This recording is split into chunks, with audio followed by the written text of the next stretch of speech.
Se você gosta dessas histórias reais e emocionantes, já se inscreve no canal para me dar uma força e comenta aí de qual cidade você está assistindo essa história. Tem uma coisa que ninguém te conta sobre perder o marido. Você não perde só ele, perde em camadas. Primeiro ele, o homem, o cheiro, a voz, o peso do corpo na cama que de repente fica inteiro do seu lado sem ninguém ocupar. Depois, perde a versão de você mesma que existia porque ele existia. Depois perde os planos, quando a gente for, os ano que vem a gente faz. E por último, e esse é o golpe que mais dói porque vem devagar, vem disfarçado de burocracia, você perde os lugares. A casa foi o último a ir. A casa de Marcos. Não a nossa casa. Eu aprendi isso da maneira errada no cartório, quando a mulher de cabelo preso me explicou com o tom de quem repete a mesma frase pela 10ª vez naquele dia que o imóvel estava registrado só no nome dele, que havia uma dívida anterior ao casamento, que os herdeiros diretos eram os pais, que eu teria que desocupar em 90 dias. Eu ouvi tudo aquilo, sentada numa cadeira de plástico marrom com a Lara no colo, e a Beatriz do meu lado, segurando minha bolsa com os 2 braços, como se fosse um colete salva-vidas. Beatriz tem 15 anos e não devia precisar segurar a bolsa da mãe num cartório como quem está esperando a mãe desabar. A Lara tem 8 e estava quieta de um jeito que me preocupava. Ela que nunca ficava quieta, que tinha a boca sempre ocupada com pergunta ou música ou história inventada. Desde o velório do Marcos, ela havia ficado quieta. Esse silêncio dela me assustava mais do que meu próprio luto. Os 90 dias passaram. Fiz o que dava para fazer. Procurei aluguel, descobri que o que eu ganhava como caixa de supermercado não cobria nada decente naquela cidade. Liguei para a minha mãe, que disse que queria ajudar, mas tinha o apartamento pequeno e a saúde fraca, e o José que não estava bem das pernas. E liguei para a irmã do Marcos, que disse que sentia muito, mas que a família precisava vender o imóvel para quitar as dívidas e que eu entendesse que não era pessoal. Não era pessoal. Como se existisse alguma perda que não fosse pessoal. No 91º dia, num sábado de manhã com chuva fina, embalei o que coube em 3 malas, 2 mochilas e uma caixa de papelão que começou a desfazer com a chuva e que eu segurei contra o peito durante todo o tempo que ficamos paradas na calçada, esperando o táxi que havia pedido, sem saber para onde pedir que me levasse. Beatriz ficou de pé na chuva com o capuz do moletom no rosto, olhando para o chão. Não chorou. Beatriz não chora fácil, puxou do pai nisso. Guarda as coisas dentro com uma disciplina que me orgulha e me parte ao mesmo tempo. Lara segurou a minha mão e disse: "Mãe, a gente vai para onde?" Eu disse: "A gente vai descobrir." Foi a coisa mais honesta que já falei na vida. Peguei o táxi até a rodoviária, porque a rodoviária era o lugar que fazia sentido quando você não tem destino. É o lugar construído para pessoas em trânsito, cheio de plástico laranja e cheiro de salgado frito e a impessoalidade confortante de um espaço que não pertence a ninguém. Fiquei sentada num banco por quase 2 horas, com as 3 malas formando uma barricada à minha volta, o celular na mão, tentando achar alguma opção que eu ainda não havia tentado. Minha amiga Silvana morava a 300 quilômetros numa cidade menor. Ela havia dito meses antes: "Qualquer coisa me fala." A frase que as pessoas dizem sem calcular que a pessoa pode um dia falar de verdade. Mandei mensagem. Ela demorou 40 minutos para responder. Quando respondeu, disse que o marido tinha perdido o emprego, que estavam num momento difícil, que sentia muito, que tomasse cuidado. Fechei o aplicativo. Havia uma linha de ônibus que saía às 15 horas para uma cidade que eu havia visitado uma vez, há 10 anos, numa viagem com o Marcos, no começo do namoro. Não tinha nenhuma razão prática para ir para lá, mas era a única coisa que eu associava a uma época em que ainda me sentia intacta. Comprei 3 passagens. O ônibus saiu com atraso, cheio até o meio, com um ar-condicionado que só funcionava nos primeiros assentos. Lara dormiu na minha lap na primeira hora. Beatriz ficou olhando pela janela com os fones de ouvido, o rosto refletido no vidro escuro à medida que a tarde foi virando noite. Eu fiquei acordada. Não consigo dormir em movimento desde que o Marcos morreu. Uma das muitas coisas que quebrou e não voltou. A cidade não era o que eu lembrava, ou talvez fosse, e eu é que havia mudado o suficiente para não reconhecer. O terminal era menor do que eu imaginava.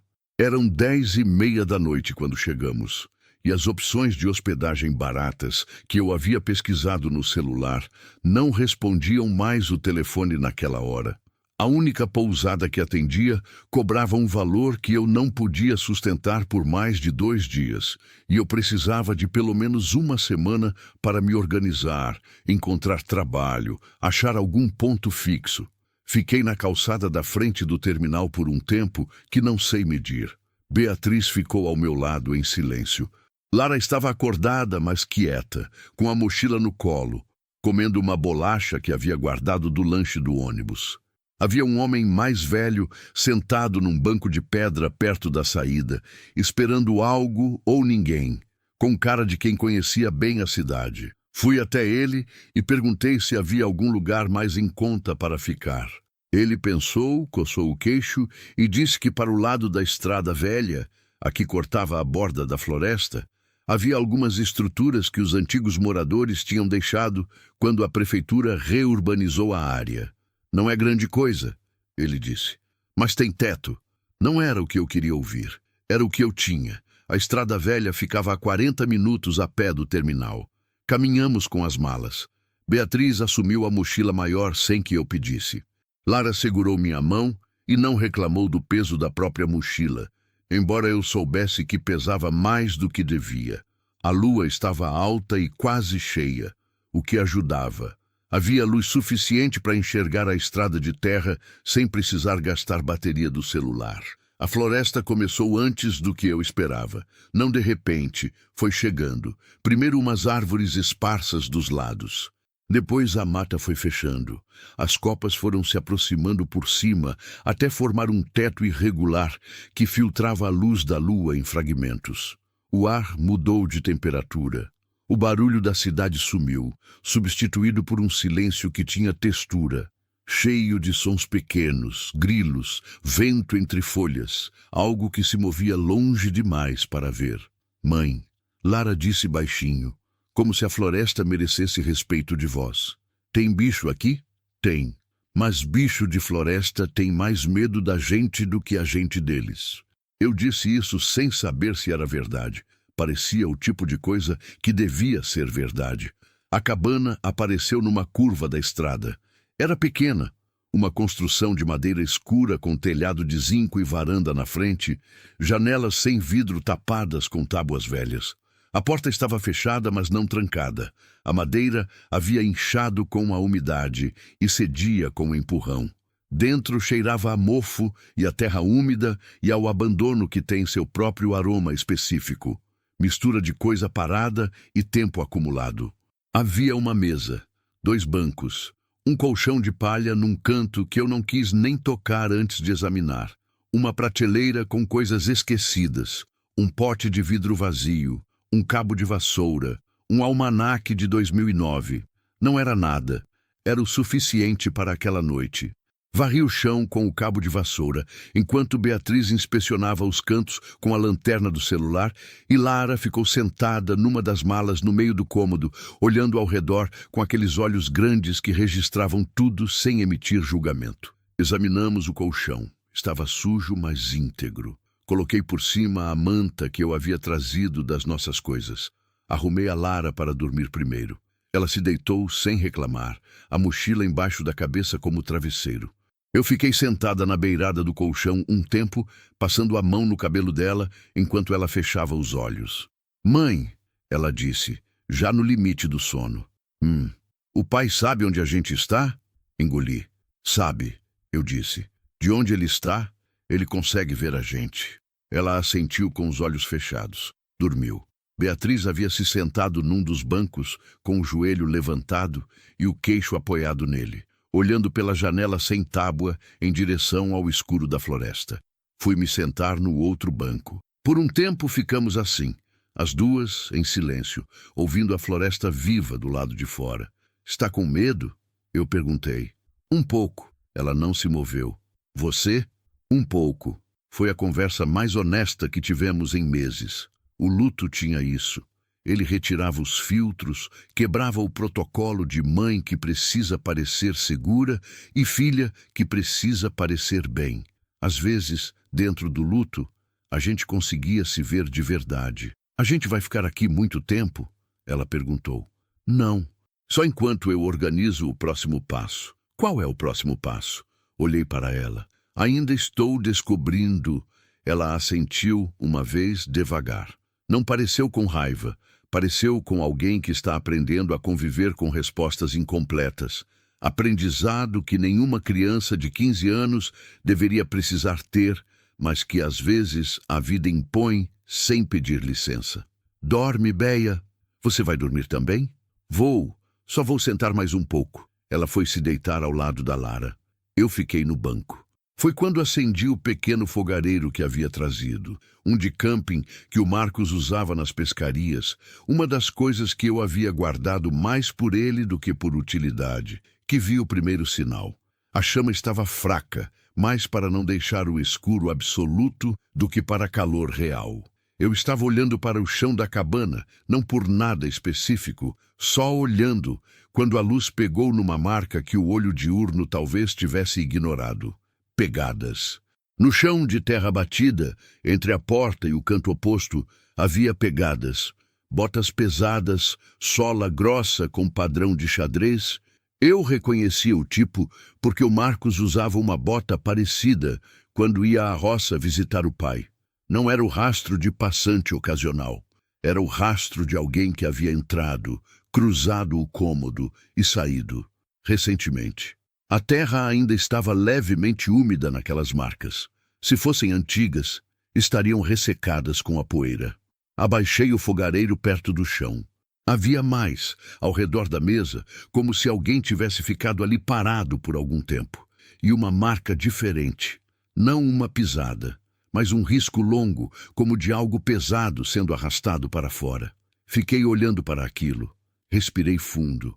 A floresta do lado de fora estava fazendo seus barulhos normais. Nada havia mudado. Mas alguma coisa dentro de mim, aquele instinto que as mulheres desenvolvem e que os livros de autoajuda chamam de intuição, e que na verdade é sobrevivência acumulada, estava dizendo uma coisa clara e simples. Alguém esteve aqui, e não foi há muito tempo. Não acordei as meninas. Sentei de volta no banco com o fogareiro no colo, olhando para a porta que não trancava, ouvindo a floresta, e esperei o amanhecer com o corpo tenso e os olhos abertos, do mesmo jeito que havia esperado por tantas outras coisas nos últimos meses. Quieta, acordada, prestando atenção, porque era isso que eu tinha aprendido que a vida às vezes exigia, não coragem heróica, não planos elaborados, apenas ficar acordada quando precisava ficar, prestar atenção quando o mundo dava sinais. E aquela noite, na cabana esquecida na beira da floresta, o mundo estava dando sinais. Eu ainda não sabia o que eles significavam, mas ia descobrir. Existe uma diferença entre curiosidade e necessidade. Curiosidade é quando você quer saber. Necessidade é quando você precisa saber, porque não saber é mais perigoso do que descobrir. O que me tirou da cabana naquela manhã não foi coragem. Foi o cálculo frio de mãe que entende que ignorar um perigo não o elimina. Só o esconde até ele aparecer na hora errada. Acordei as meninas cedo, antes que a luz do sol tivesse entrado de verdade pelas frestas das tábuas. Beatriz levantou num segundo. Ela sempre foi assim, limiar de sono alto. Acorda inteira sem aquela zona de neblina que a maioria das pessoas precisa atravessar. Lara precisou de mais tempo, ficou com os olhos semicerrados, se orientando no espaço novo, olhando para o teto da cabana com uma expressão de quem está colocando as peças no lugar. Onde é que a gente está? Ela disse, ainda rouca. Na cabana. Lembra? Chegamos ontem à noite. Ela olhou ao redor. processos internos que eu não tinha acesso. Depois assentiu, se sentou e pediu água. Dei o que tinha na garrafa. Fiz questão de parecer normal. Cada movimento meu era calculado para transmitir uma calma que não sentia completamente. Mãe é isso, às vezes. Um papel que você representa com tanta constância que não sabe mais onde termina o papel e começa você.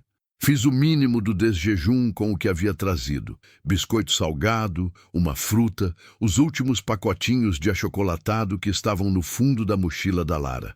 Enquanto elas comiam, eu voltei a examinar as pegadas no chão com um olhar mais descansado. Não havia mudado nada. As marcas estavam lá, firmes na terra. Mãe, o que você está olhando? Beatriz estava me observando por cima do biscoito. Nada. Estava vendo se tem cupim na madeira do chão. Ela olhou para onde eu havia olhado, olhou de volta para mim e não disse nada. Beatriz sabia quando eu estava desviando, mas naquele momento ela escolheu não insistir, o que era também uma forma de me proteger. Ela poupava suas batalhas com a mesma economia que eu poupava as minhas. Vou dar uma volta ali fora, anunciei depois que terminaram. Reconhecer o entorno. Vocês ficam aqui, porta fechada, não abrem para ninguém. Que ninguém? Lara perguntou com a lógica literal dos 8 anos. Não tem ninguém aqui. Boa observação. Então fica fácil, não abre a porta. Beatriz me olhou com uma pergunta nos olhos que não fez em voz alta. Trago novidades em meia hora. Eu disse para ela mais do que para a Lara. Se eu não voltar em 45, você pega a Lara e vai para a estrada e grita até alguém ouvir. Aquilo não deveria ser uma instrução que eu desse a uma filha de 15 anos, mas era a instrução que eu tinha para dar. Ela assentiu uma vez com aquela seriedade que me deixava orgulhosa e arrasada ao mesmo tempo. Saí. Amanhã na floresta tem uma qualidade de luz que a cidade não tem. É uma luz filtrada, fragmentada, que desce em colunas pelos vãos entre as copas e pousa no chão de folhas úmidas, criando manchas douradas irregulares. Não é uma luz uniforme, é uma luz que escolhe onde cair e o chão da mata fica assim, partes iluminadas, partes na sombra, como um tabuleiro irregular de claro e escuro. Respirei fundo. Cheiro de terra úmida, de resina, de coisa orgânica em decomposição que não é podridão, é transformação.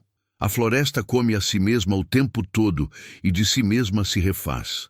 Fiquei parada um momento na varanda da cabana, orientando. As pegadas que haviam entrado pela porta vinham de uma direção específica, não da estrada que ficava à frente, mas do lado esquerdo da cabana, onde a mata fechava mais depressa. Fui naquela direção. O primeiro sinal fora da cabana foi a trilha. Não uma trilha aberta, sinalizada, daquelas que os parques fazem com placas e medidas de segurança.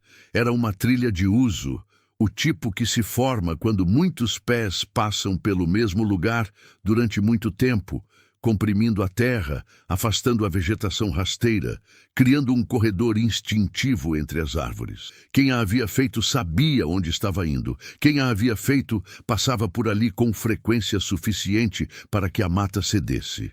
Segui. Andei com cuidado, pisando devagar, evitando galhos secos. Não por medo de bicho, por medo de som. Alguma coisa me dizia que o silêncio era um bem precioso naquele momento, que eu precisava ouvir antes de ser ouvida. A trilha serpenteava entre as árvores maiores, desviava de um barranco curto, atravessava um riacho estreito por cima de uma tora colocada como ponte. Colocada, não caída, o que significava mãos humanas, o que confirmava que eu estava seguindo o caminho certo. Depois da tora-ponte, a floresta mudou de textura. As árvores ficaram mais esparsas, a luz entrou mais. O chão foi ficando mais pisado, mais compactado, com marcas de pneu que se aprofundavam na terra. Parei antes de sair da proteção das últimas árvores e olhei. A clareira abriu na minha frente como uma ferida. Era grande, maior do que eu esperava. Talvez 2 campos de futebol de área, talvez mais. Árvores haviam sido derrubadas em toda a extensão. Os tocos ainda frescos, a madeira clara da seção exposta contrastando com a casca escura. Aquele branco de interior de árvore que parece quase indecente, íntimo demais, como ver algo que não devia ser visto. As toras estavam empilhadas em fileiras ordenadas ao longo de uma das bordas da clareira. Empilhamento profissional estruturado, com espaçadores de madeira entre as camadas para circulação de ar. Alguém que sabia o que estava fazendo, que havia feito aquilo muitas vezes. Havia 3 fileiras com altura de 2 metros, cada uma com comprimento de 12, 15 metros. No centro da clareira, 2 caminhões de carga pesada. Cabines grandes, carrocerias de madeira com ripas metálicas para amarração de carga. Um deles tinha a carroceria parcialmente carregada, toras já içadas e presas, prontas para seguir. O outro estava vazio, posicionado de frente para a fileira mais próxima, como um animal abrindo a boca. Havia equipamento espalhado, motosserras apoiadas em caixotes, galões de combustível enfileirados, cabos de aço enrolados em carretéis, uma corrente de içamento pendurada num braço de metal improvisado. Havia um gerador portátil desligado, cabos saindo dele em direções diferentes. Havia uma mesa de madeira bruta, com papéis presos por pedras, que o vento da manhã movia levemente nas bordas. Havia um abrigo, uma lona verde estendida entre 4 estacas, embaixo da qual havia bancos, uma fogueira apagada com cinzas frescas, latinhas e embalagens de alimento empilhadas num canto. Não havia ninguém, mas havia tudo o que indica que as pessoas voltam. Fiquei parada entre as últimas árvores olhando aquilo e deixei o que estava vendo se organizar na minha cabeça com a frieza que eu precisava ter naquele momento. Madeira ilegal. A região era de proteção ambiental. Eu me lembrava disso de uma placa que havíamos passado de ônibus. O tipo de operação que não aparece em nenhum registro, que não existe no papel, que acontece de madrugada e termina antes do amanhecer. O tipo de operação que tem segurança, não de uniforme, não de rádio, mas de gente que protege o próprio trabalho do único jeito que conhece. O tipo de gente que não gosta de testemunhas. E eu estava a 300 metros de onde minha filha de 8 anos dormia numa cabana sem tranca. Voltei. Não corri. Correr faz barulho. Correr deixa rastro de passagem acelerada que olho treinado reconhece. Voltei pelo mesmo caminho, com o mesmo cuidado com os galhos e a terra seca, atravessando a tora-ponte de costas para não perder o equilíbrio, retraçando cada curva da trilha até a cabana aparecer entre as árvores. Entrei. Fechei a porta com cuidado. Beatriz estava de pé, esperando. Ela havia reunido as mochilas e as colocado perto da porta. Não embalado tudo, mas deixado pronto. Aquele movimento silencioso, aquela leitura do que eu havia dito antes de sair e a preparação discreta para o que pudesse vir, me partiu o coração de um jeito que eu não conseguia esconder direito. Ela me olhou. "Problema?" perguntou numa palavra só. Lara estava sentada na manta desenhando no caderno. Levantou os olhos para mim. Escolhi as palavras com cuidado. A verdade, mas filtrada. Não para protegê-las da realidade. Elas já tinham visto realidade demais para a idade. Mas porque palavras de mãe têm peso específico e palavras de mãe ditas com desespero transbordam para os filhos e lá ficam. Encontrei uma coisa na floresta que me diz que esse não é um lugar seguro para ficar. Pausei. Não é perigo imediato, mas de noite pode ser. Beatriz olhou para as mochilas que havia preparado. Olhou de volta para mim com um olhar que dizia: "Eu sabia." "A gente vai embora agora?" Lara perguntou, fechando o caderno com cuidado de quem preserva o que é seu. Não ainda.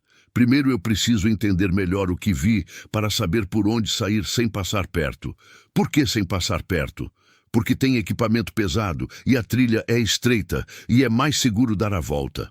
A explicação era parcialmente verdadeira, o que a tornava palatável. Lara assentiu com a seriedade dos 8 anos aplicados a uma situação adulta. "Posso continuar desenhando?" "Pode." Sentei no banco e passei a próxima meia hora tentando reconstruir mentalmente o que havia visto. A posição da clareira em relação à cabana. as trilhas possíveis de saída, a direção que os caminhões apontavam, que devia indicar a estrada por onde entravam. Se eles vinham de uma direção, eu precisava ir pela outra. Estava nesse cálculo quando ouvi. Motor. Longe primeiro abafado pela mata, aquele barulho baixo que a floresta engole, mas não elimina completamente. Depois mais próximo, mais definido. Não um motor de carro. Era pesado demais. Era diesel. Era caminhão ou maquinário. Vindo da direção da clareira. Beatriz ouviu também. Vi pelo jeito que ela parou de respirar por um segundo. Não fazem barulho, eu disse. Baixo. Lara levantou os olhos do caderno. Eu sacudi a cabeça levemente. Ela abaixou de volta, mas a mão havia parado de se mover. O som do motor cresceu. Atingiu um pico. Parou. Silêncio. Depois vozes. Não palavras identificáveis. Só a textura de homens conversando. O tom baixo e descuidado de quem está no lugar de trabalho e não espera a plateia. Risos curtos. Barulho de metal contra metal. O motor de alguma coisa menor. Uma motosserra. Arranhando o ar por alguns segundos antes de pegar e fazer seu som específico. Aquele zumbido cerrado que corta mais do que madeira. Eles estavam trabalhando.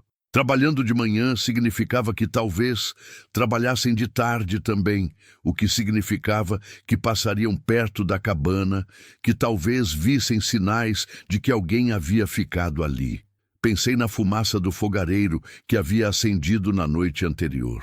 Pensei nisso e senti o frio específico de entender um erro tarde demais para desfazê-lo. Passamos o dia dentro da cabana. Não foi fácil. Lara não é criança de ficar parada. E a contenção que eu pedi dela naquele dia foi mais do que devia pedir. Ela ficou quieta porque eu pedi, porque Beatriz ficou quieta, porque o silêncio dos adultos ao redor tem um peso que a criança sente mesmo sem entender. Ela desenhou, dormiu um pouco no fim da tarde, ficou olhando pelas frestas das tábuas nas janelas com uma curiosidade controlada que me lembrou de mim mesma. Beatriz passou o dia ao lado da janela que dava para a trilha, observando. Não disse quase nada. Mas a cada barulho novo da floresta ela registrava com o olhar, classificava, descartava ou arquivava. Ela estava fazendo o que eu estava fazendo, aprendendo o ritmo do lugar, distinguindo o normal do anormal. De tarde, as vozes voltaram mais próximas. Não da trilha lateral, da estrada frontal. Passos, 2 ou 3 pares, o som de homens andando sem preocupação com o barulho que fazem, porque são eles os donos daquele espaço. Passaram pela frente da cabana. Eu havia puxado as meninas para o canto mais fundo, longe das janelas, num movimento silencioso que elas obedeceram sem precisar de explicação verbal. Fiquei parada. Ouvi. Os passos desaceleraram em frente à cabana. Houve uma pausa. Uma voz disse algo que não compreendi completamente. As tábuas abafavam as palavras, mas o tom era de quem está notando algo. Uma pergunta, talvez, ou uma observação. Outra voz respondeu mais curta. Silêncio. Os passos recomeçaram e passaram. Só então percebi que havia segurado a respiração. Soltei devagar, controlado, sem fazer som. Ao meu lado, Lara tinha o rosto enterrado no meu braço. Beatriz estava de olhos fechados, parada, com a mesma concentração de quem conta até 10 antes de agir. Naquela noite, não acendi o fogareiro. Ficamos no escuro, as 3 juntas na manta, e eu fingi dormir até ouvir a respiração das 2 se aprofundar. Então fiquei acordada no escuro pensando. Eles haviam passado e não entrado. Mas a pausa antes de continuar andando me dizia que haviam notado algo. Uma marca, um cheiro, a diferença de posição de alguma coisa.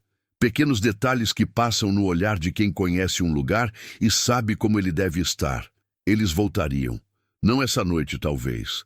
Mas voltariam. E quando voltassem, eu precisava não estar mais aqui. A decisão era simples. A execução era o problema. Sair de dia era arriscado. A floresta era deles de dia. Sair de noite era arriscado por razões diferentes. Sem luz, com as meninas, numa mata que eu não conhecia. Mas havia uma janela. O amanhecer, aquela hora específica em que a noite ainda não foi completamente, mas a luz já começa.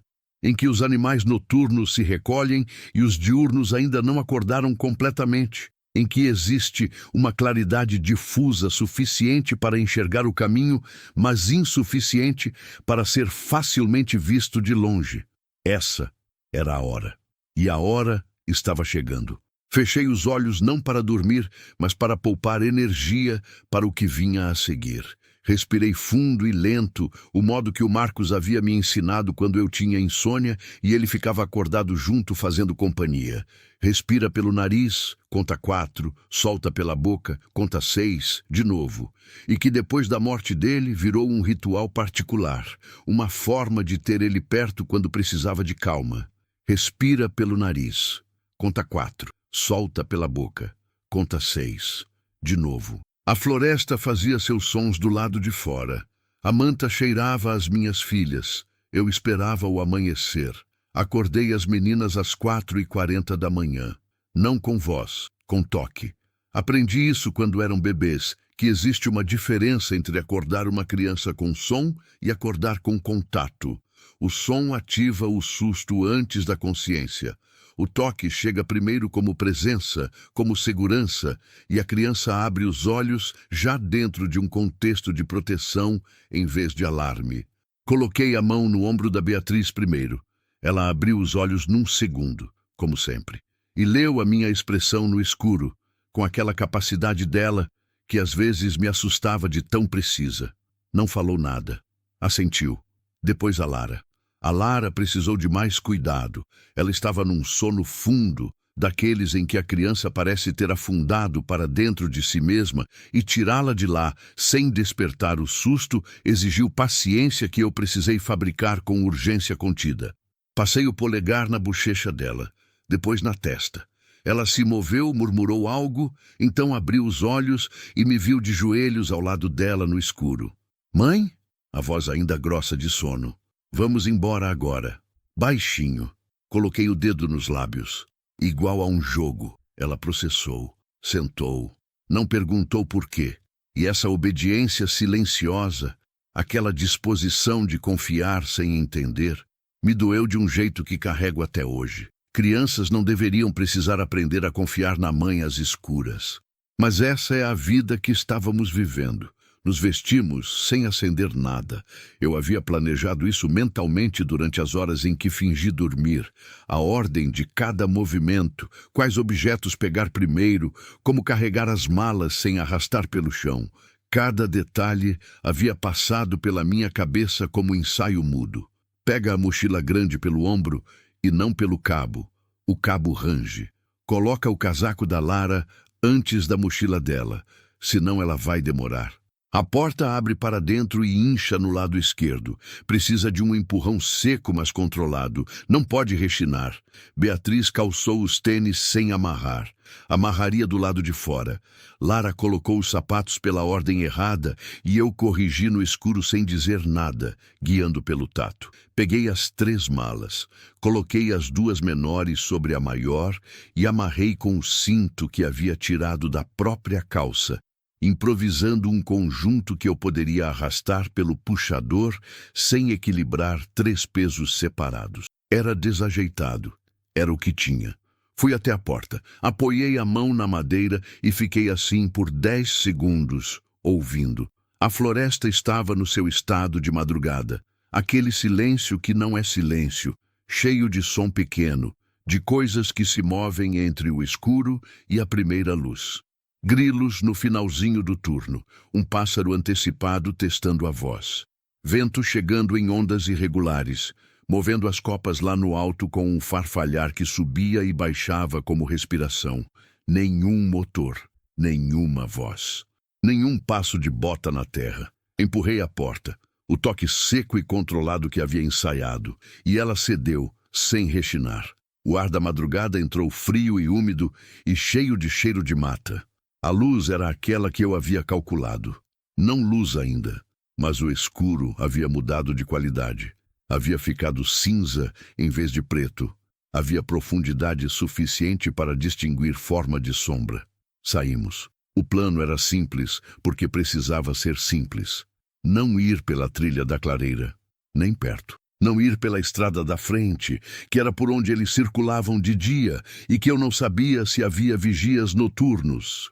Ir pelo lado direito da cabana, que eu havia observado da janela durante o dia e que parecia mais aberto, menos denso, com uma linha de árvores mais espaçada que sugeria, se não uma trilha, pelo menos a possibilidade de passagem. Segui na frente com a mochila grande. Beatriz veio logo atrás com a mochila do meio. Lara fechou o grupo com a mochila pequena nas costas e a mão presa na alça da mochila da Beatriz como âncora. Entramos na mata pelo lado direito.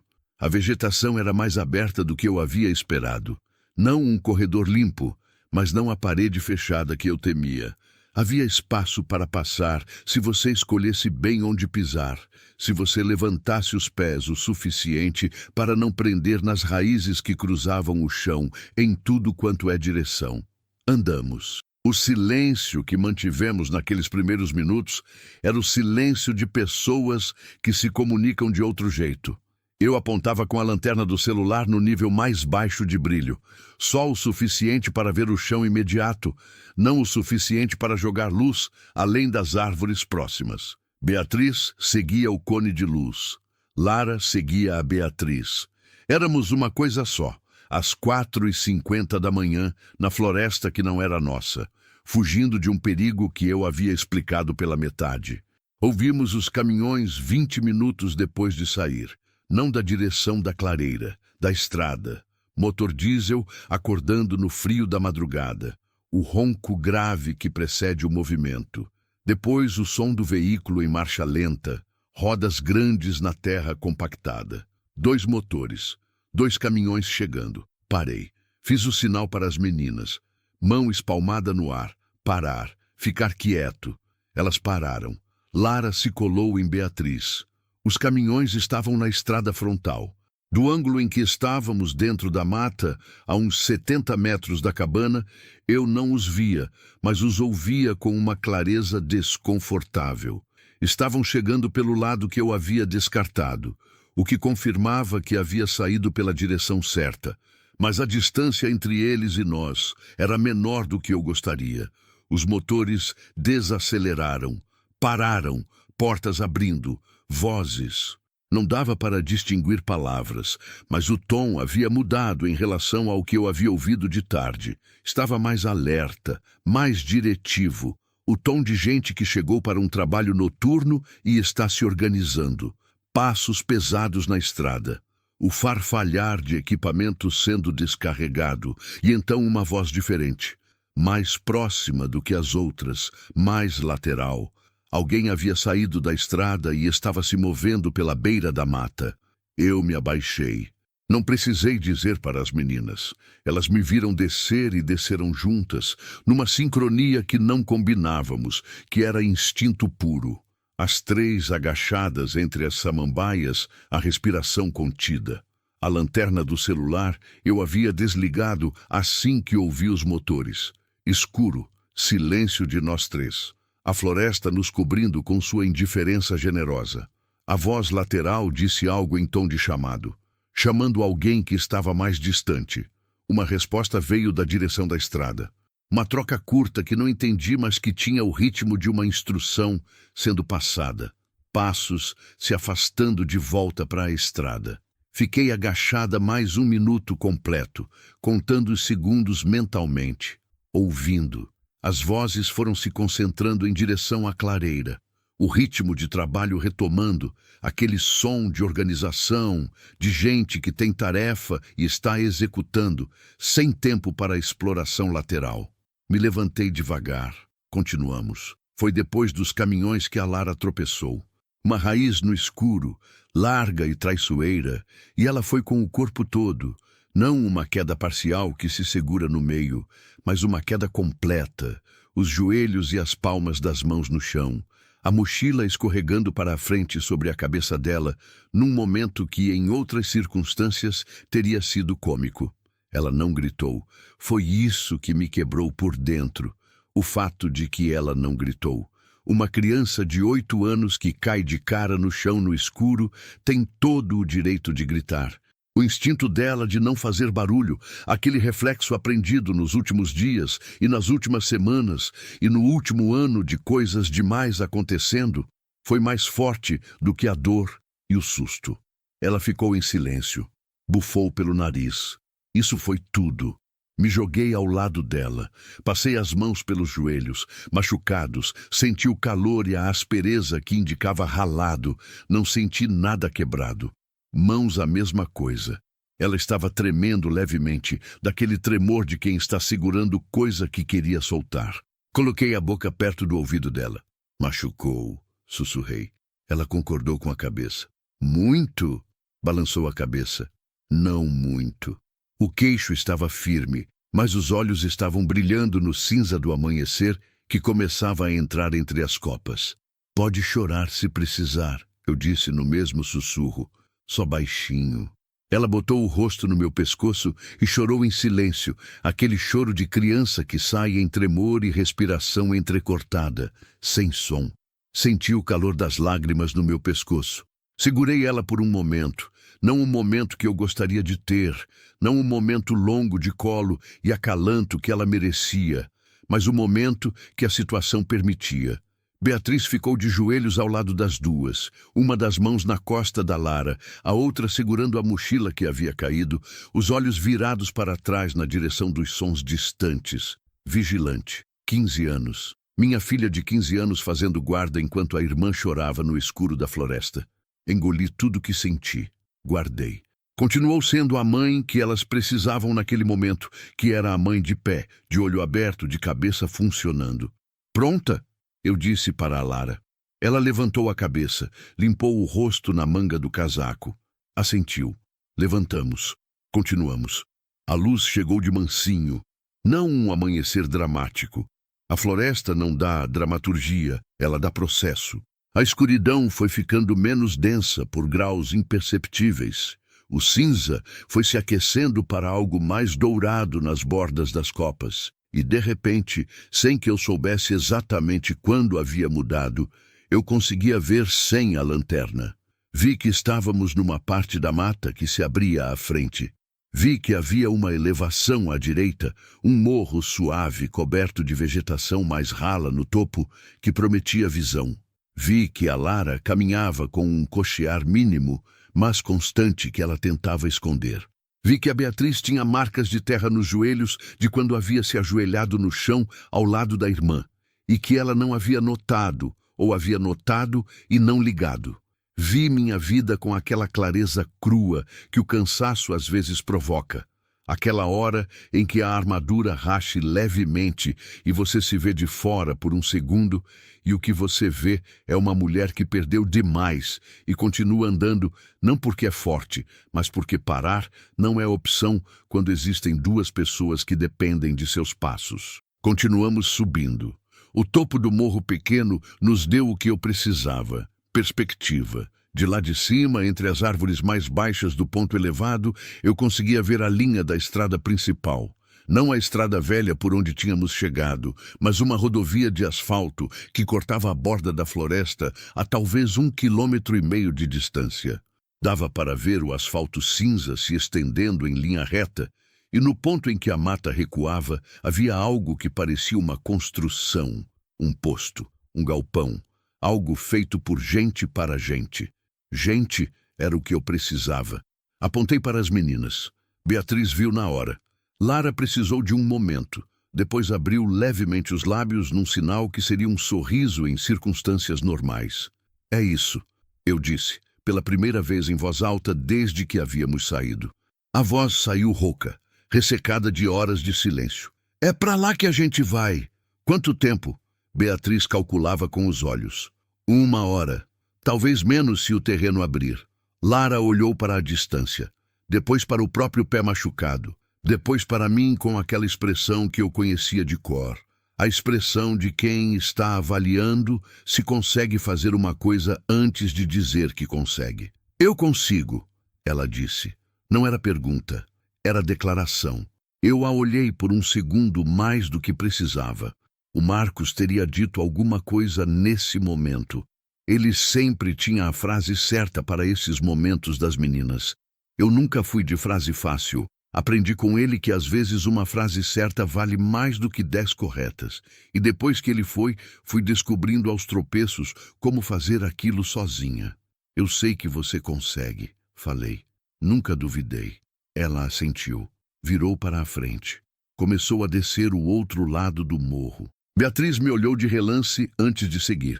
Aquele olhar dela de 15 anos que dizia coisas que ela não falava em voz alta, que era leitura e avaliação e, às vezes, raramente, aprovação.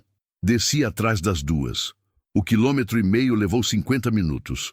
O terreno abriu depois da metade. A mata ficou mais rala. O chão foi cedendo para campo aberto com capim alto que molhou as pernas das calças com o orvalho da manhã. A luz estava plena agora. Sol novo, baixo, dourado, o tipo de luz que faz o mundo parecer recém-feito. A construção era um posto de gasolina. Pequeno, com 2 bicos de combustível e uma lojinha de conveniência com porta de vidro e letreiro de bebida gelada que estava apagado naquela hora. Havia um carro parado numa das bombas. Um Gol branco velho com a tampa do tanque aberta. Um homem de costas fazendo o abastecimento. Do outro lado do posto, num banco de cimento sob a sombra de uma mangueira velha, havia uma mulher com 2 sacos de feira ao lado e um rádio de pilha no colo que tocava alguma coisa que eu não identifiquei de longe. Paramos na beira do asfalto. As 3 olhamos para o posto por um momento, como se precisássemos confirmar que era real, que existia ali de verdade, feito de concreto e tinta, e gente comum começando o dia comum, sem saber que a uns 2 quilômetros dentro da mata havia caminhões carregando madeira na madrugada e uma cabana onde 3 pessoas haviam dormido com a porta sem tranca. Lara colocou o pé no asfalto primeiro, depois Beatriz, depois eu. O calor do asfalto já começava naquela hora, aquele calor que sobe de baixo, que o corpo reconhece como civilização. Como a temperatura específica de lugares onde as pessoas ficam. Atravessamos até o posto. A mulher do banco nos viu chegando e não disse nada de início. Nos acompanhou com o olhar, com aquela avaliação silenciosa das pessoas interioranas que leem uma situação antes de se pronunciar. Via 3 pessoas com malas, com marcas de mata nas roupas, com o cansaço específico de quem não dormiu direito e andou longe. Leu tudo isso. Então abriu um espaço no banco ao seu lado. "Senta, menina", ela disse para mim, com a voz de quem não precisa de mais informação para saber que alguém precisa sentar. "Deixa eu pegar uma água para as crianças." Sentei. E foi somente quando o banco de cimento fez contato com o meu corpo que eu percebi o quanto estava cansada. Não o cansaço de uma noite, mas o cansaço de meses, de um ano, de perdas empilhadas e noites sem dormir e decisões tomadas sozinha e choro engolido e força fabricada às 4h40 da manhã para acordar 2 filhas sem assustar. Lara encostou em mim de um lado, Beatriz do outro. A mulher voltou com 3 garrafinhas de água tiradas do freezer da conveniência, geladas, com gotinhas de condensação escorrendo pela superfície plástica. Eu tomei a minha de um gole longo e fechei os olhos por um segundo. A estrada à frente do posto estava vazia àquela hora. O sol novo batia no asfalto e criava um trêmulo de calor que ainda não era calor, era só promessa. Um ônibus passaria ali em algum momento. A mulher me disse isso mais tarde.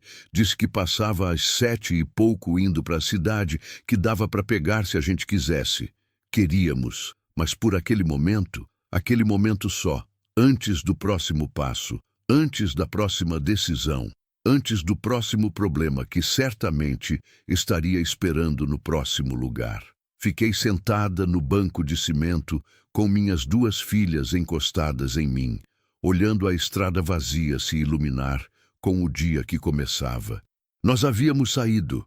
Estávamos inteiras. Era o suficiente para aquela manhã. Era mais do que suficiente. O ônibus chegou às 7h18, não às 7 e pouco, como a mulher havia dito. Ela mesma reconheceu, sem constrangimento, que às 7 e pouco era uma medida aproximada, que dependia do humor do motorista e do estado da estrada após chuva. Ficamos esperando no banco de cimento os 30 e poucos minutos que separavam o prometido do real. E nesse tempo, a mulher, que se chamava Conceição, soube depois Conceição das Dores, nome que ela carregava com uma leveza que sugeria que havia feito as pazes com ele há muito tempo. Foi nos contando sobre a região com aquela narrativa corrida e sem pausa das pessoas que vivem em lugares onde visita é rara e conversa é bem-vinda. Falou sobre a estrada, sobre a cidade que ficava a 40 quilômetros, sobre o mercado que fechou, o posto de saúde que abria 3 vezes por semana, o professor que havia saído no ano passado e ainda não haviam mandado substituto. Não perguntou de onde a gente vinha. Não perguntou o que havíamos feito na mata. Não perguntou por que as malas, por que o ralado no joelho da Lara, por que aquele cansaço específico que não era de uma noite só. Conceição das Dores tinha a sabedoria particular das pessoas que viveram o suficiente para entender que existem histórias que a pessoa conta quando está pronta e que a melhor coisa que você pode fazer enquanto isso é dar água e abrir espaço no banco. Quando o ônibus apareceu no fim da reta de asfalto, ela me entregou uma sacola. Tem pão, tem queijo, tem uma banana para a menina menor. Disse sem cerimônia, como quem passa o sal. Não é viagem de estômago vazio. Olhei para ela. Ela olhou de volta com aqueles olhos que não pediam agradecimento, que, na verdade, pareciam levemente incômodos com a possibilidade de agradecimento, como se receber obrigado fosse uma formalidade desnecessária entre seres humanos, fazendo o que seres humanos devem fazer. Obrigada, eu disse mesmo assim. Ela assentiu uma vez e voltou para o rádio de pilha. Entramos no ônibus. O ônibus estava com 1/3 dos assentos ocupados. Trabalhadores rurais com marmita, uma adolescente com mochila de escola, um homem mais velho dormindo com o chapéu sobre o rosto desde antes de nós entrarmos e que aparentemente dormia desde o ponto inicial e dormiria até o final sem tomar conhecimento de nada. Peguei 2 assentos juntos perto da janela do meio. Lara foi para a janela, Beatriz ficou no corredor da fileira à frente, virada de lado para conversar quando quisesse. O ônibus se moveu, e com o movimento veio aquela coisa estranha que acontece quando você sai de uma situação de tensão sustentada. O corpo entende que pode baixar a guarda e baixa tudo de uma vez, sem aviso. Os ombros desceram. A mandíbula que eu havia mantido levemente cerrada por horas relaxou. As mãos no colo pararam de estar prontas para alguma coisa. Lara olhava pela janela com o rosto colado no vidro, vendo a mata passar, aquela mata que havíamos atravessado a pé poucas horas antes, virando paisagem de janela de ônibus, coisa que se vê de longe e que não machuca mais. Mãe, ela disse, sem tirar o rosto da janela. A gente foi corajosa. Não era pergunta, era constatação. O tipo de coisa que uma criança de 8 anos diz quando está processando uma experiência e tentando organizá-la numa narrativa que faça sentido. Porque crianças precisam de narrativa, precisam que as coisas tenham nome e forma e um lugar para morar dentro delas. Foi, eu disse. Eu quase gritei quando caí. Eu sei, mas não gritei.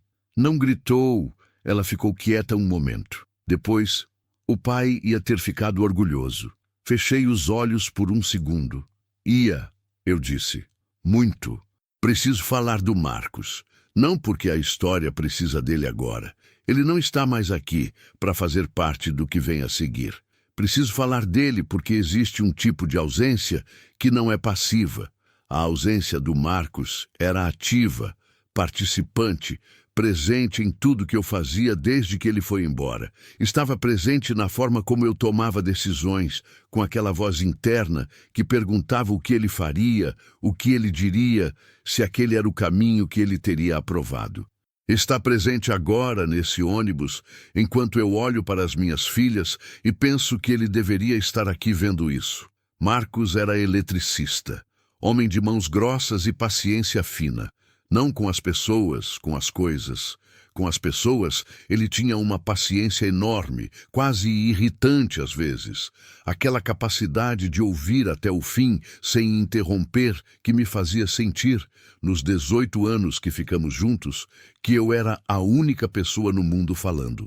Com as coisas, máquinas quebradas, planos que não funcionavam, burocracia, ele perdia a paciência em 3 minutos e meio e depois ria de si mesmo pela impaciência. Morreu de um jeito que não combinava com ele, devagar. Câncer no pâncreas. 8 meses do diagnóstico ao fim, e nesses 8 meses ele foi diminuindo de um jeito que eu não consigo descrever sem que a descrição fique aquém do que foi. Não é que ele ficou mais fraco, é que ele foi ficando menos presente antes de partir de verdade. A doença tomando a substância dele em parcelas, deixando a forma enquanto levava o conteúdo.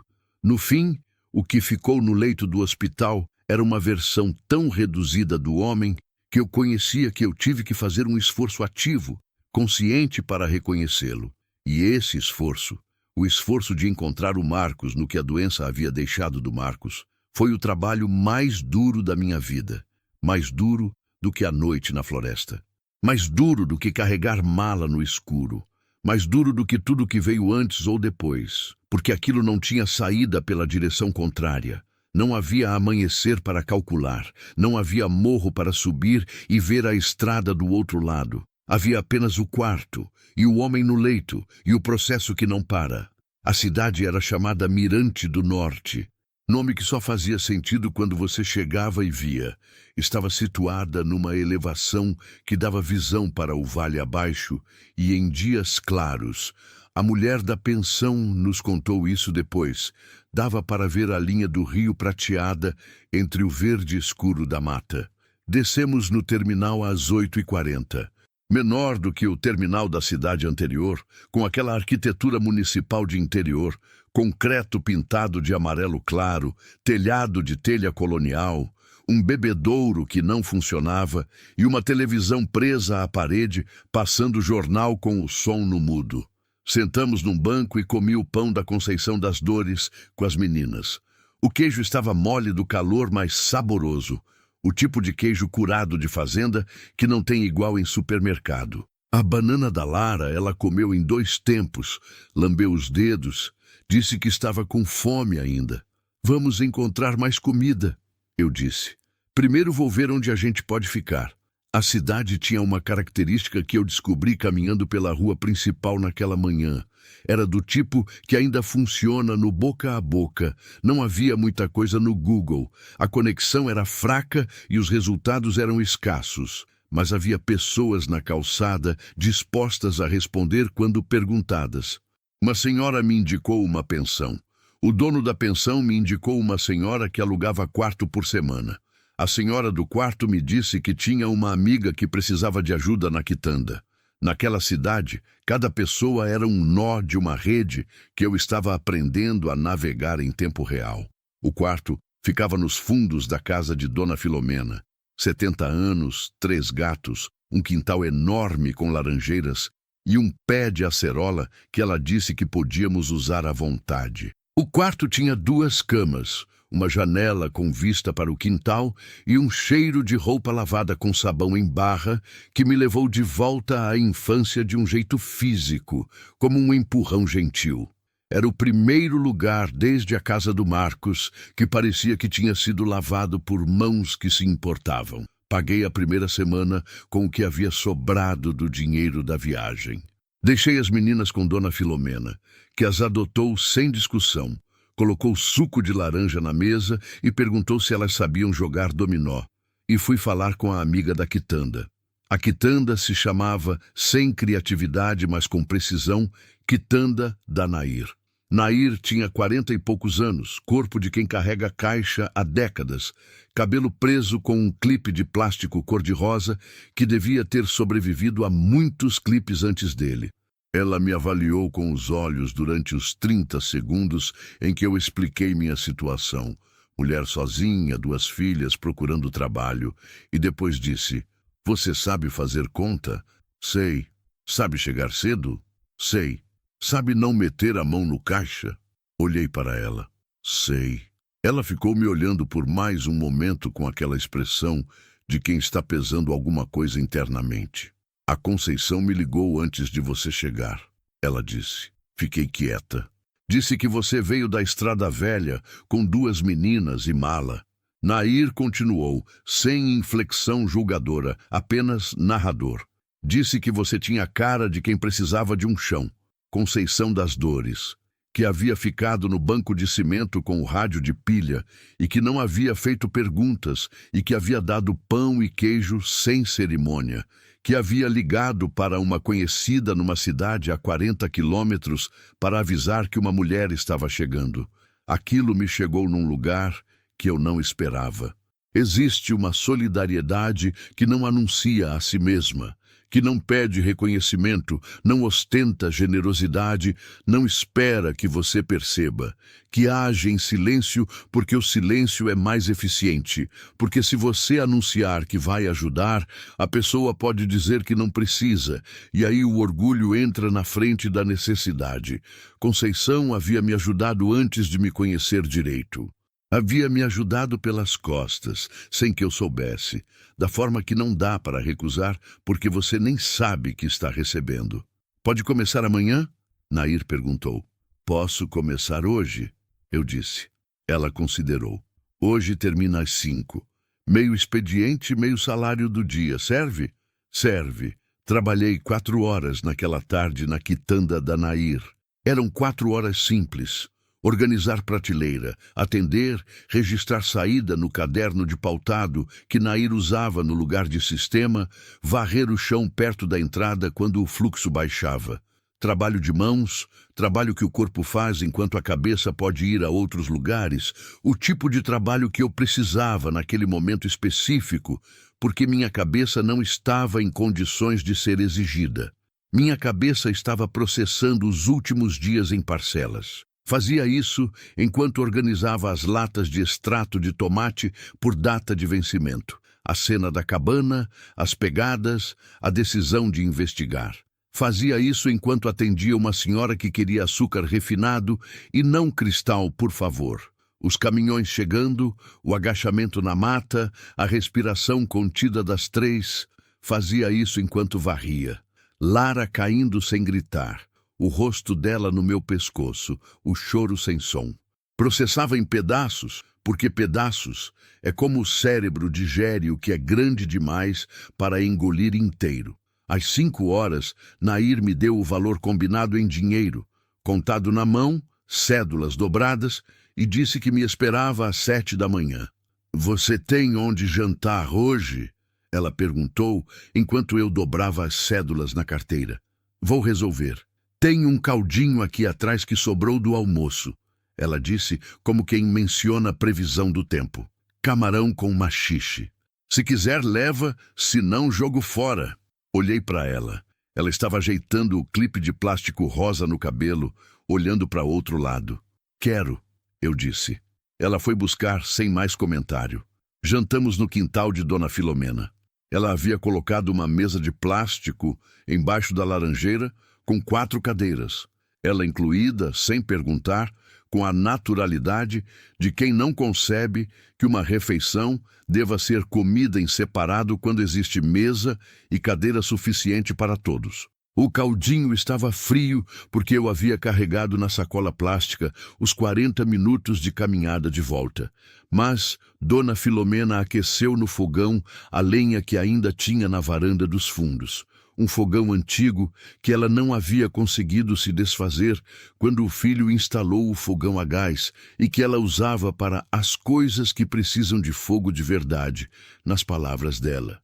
Aquecido no fogo de verdade, o caldo ficou outra coisa. Lara comeu 2 pratos. Beatriz comeu em silêncio, mas comeu tudo.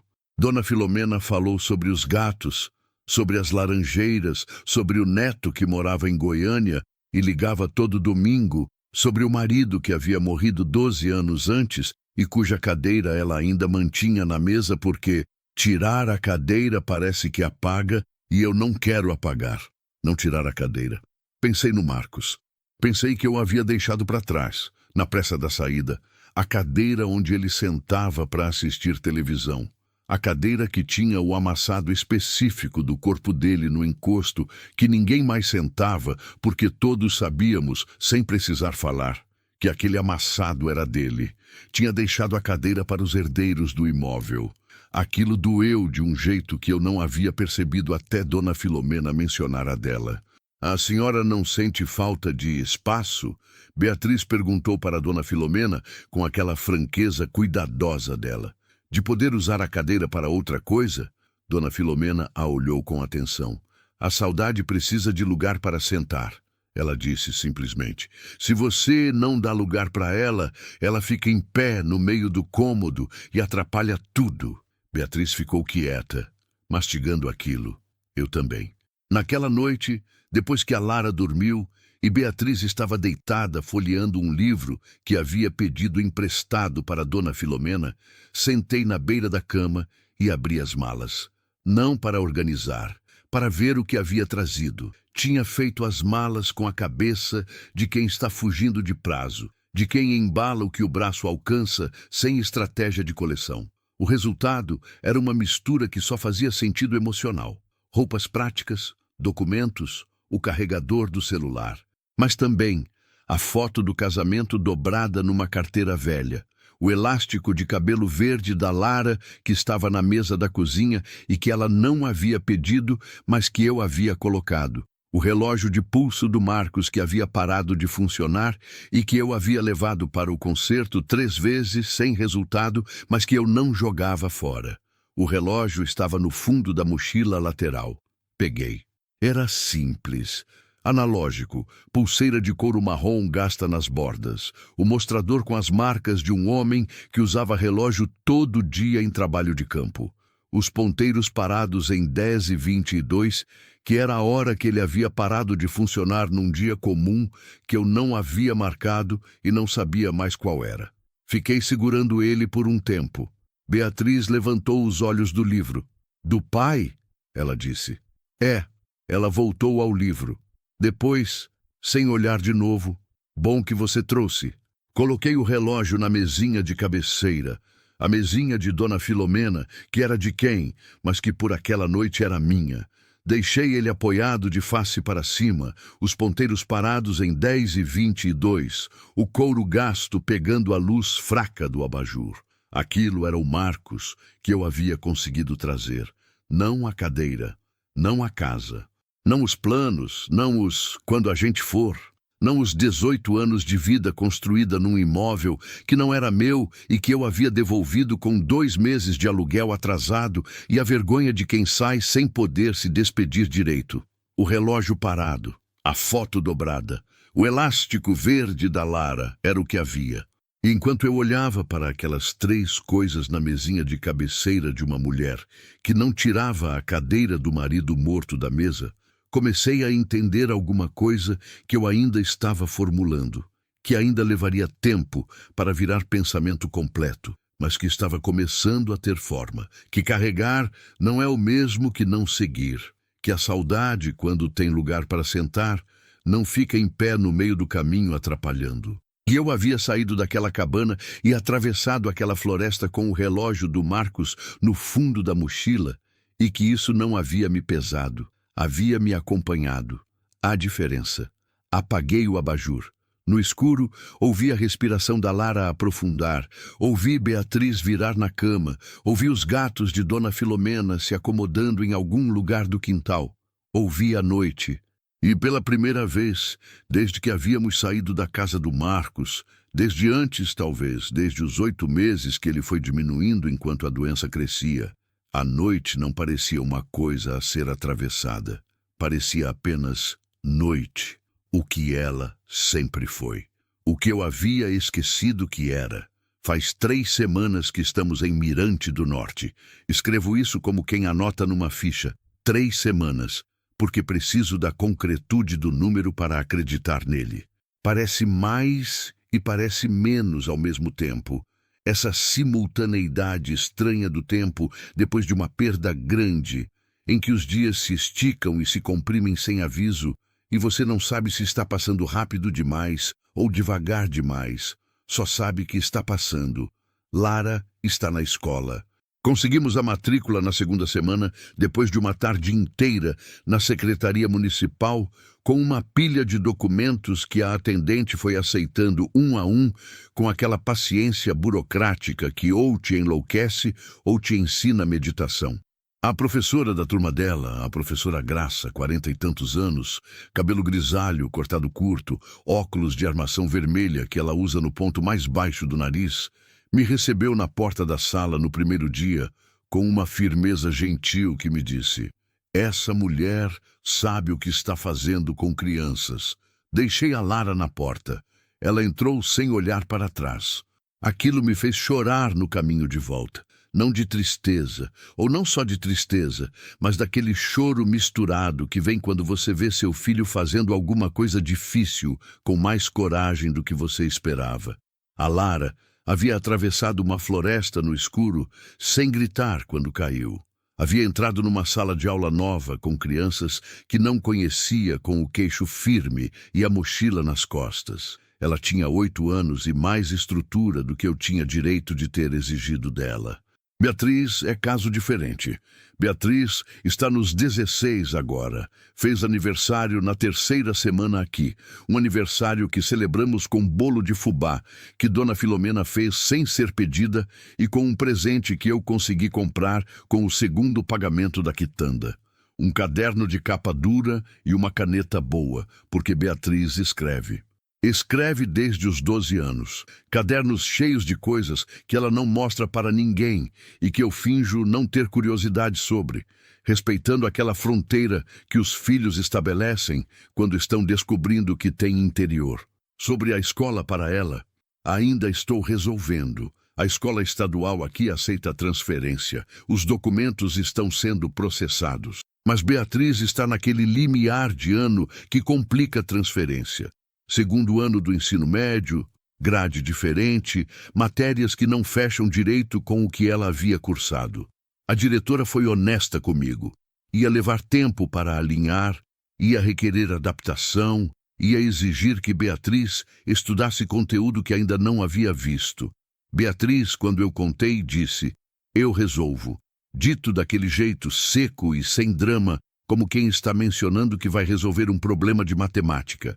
Fui embora daquela conversa com a certeza incômoda de que minha filha de 16 anos tinha mais confiança na própria capacidade de se adaptar do que eu mesma havia tido em décadas de vida adulta. Não sei se isso é resultado da criação ou resultado das circunstâncias. Provavelmente os dois. A quitanda virou o centro do que eu sei sobre essa cidade. Não porque seja o lugar mais importante de Mirante do Norte. Existe a feira, existe a prefeitura, existe a igreja de Nossa Senhora, que fica aberta das 6 da manhã às 8 da noite, e tem um padre jovem que todos chamam de Padre Tiago, e que, segundo Nair, faz sermão curto e não pergunta o que não é da conta dele. Qualidade que ela elenca como virtude máxima. Mas a quitanda é o lugar onde as pessoas param. Não só para comprar, para parar. Para encostar no balcão por 5 minutos, enquanto esperam o saco de arroz ser pesado e contar o que aconteceu. Para reclamar do preço do tomate que subiu de novo. Para perguntar se alguém sabe de alguma coisa sobre o fulano que não aparece há dias. Para trocar o tipo de informação pequena e essencial que mantém uma comunidade pequena funcionando como organismo, cada pessoa sabendo um pedaço, o conjunto formando uma imagem que ninguém tem inteira, mas todos compartilham. Eu aprendi a ouvir naquele balcão, Aprendi os nomes, aprendi quem é parente de quem não fala com quem e por qual razão que não deve ser mencionada, quem está bem e quem está fingindo estar bem, que são categorias muito diferentes e que uma quitanda de bairro distingue com precisão clínica. Aprendi que a dona Perpétua, que vem toda terça e sexta comprar o mesmo pacote de biscoito de polvilho e o mesmo sachê de café, perdeu o filho em acidente há 3 anos e desde então vem à quitanda 2 vezes por semana, não porque precise de biscoito, mas porque precisa sair de casa. Aprendi que o seu Antônio, que compra fiado e paga no fim do mês sem falta, criou 4 filhos sozinho depois que a mulher foi embora. E que nenhum dos 4 mora mais na cidade, mas que ele fala deles com um orgulho que não tem amargura, o que é uma conquista que só quem entende sabe o quanto custa.